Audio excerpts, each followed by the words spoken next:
Maithili express की शानदार प्रस्तुति। तोड़ा चोली पर चले बोबना धूप गे। छौड़ी नाचे खातिर खोले अब सूट गे। छौड़ी नाचे खातिर खोले अब सूट गे। तोड़ा चोली पर चले बोबना धूप गे। तोड़ा चोली पर चले बोबना धूप गे। तोड़ा चोली पर चले बोबना धूप गे।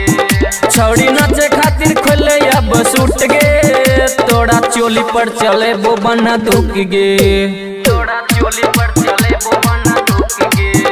तोड़ा चोली पर चले बोबना धूप गे। डीजे सुमित सतीश रैना, सुमित सतीश रैना, सुमित सतीश रैना। तोड़ा चोली पर चले बोबना धूप गे। खुशी रिकॉर्डिंग स्टूडियो बलुआहा। कितने देर नचबी छौड़ी तू गया स्टेज पर। लूट ले तो मजा छौड़ा के तोड़ा खेत पर। कितने देर नचबी छौड़ी तू गया स्टेज पर। लूट ले तो मजा छौड़ा जाके तोड़ा खेत पर। तोड़ा दर्द दे तो एगो फूक गे। तोड़ा दर्द दे तो एगो फूक गे। तोड़ा चोली पर चले बोबना धूप गे। तोड़ा चोली पर चले बोबना धूप गे। तोड़ा चोली पर चले बोबना धूप गे। डीजे सुमित सतीश रैना, सुमित सतीश रैना, सुमित सतीश रैना।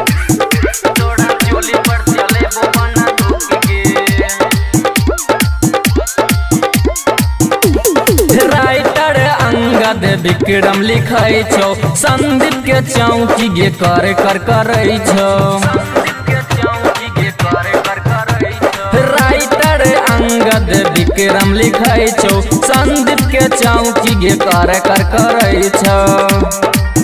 छौड़ी हमरा से मिला ले अपन पेट गे। छौड़ी हमरा से मिला ले अपन पेट गे।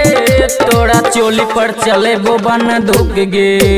तोड़ा चोली पर चले बोबना धूप गे। तोड़ा चोली पर चले बोबना धूप गे। खुशी रिकॉर्डिंग स्टूडियो बलुआहा।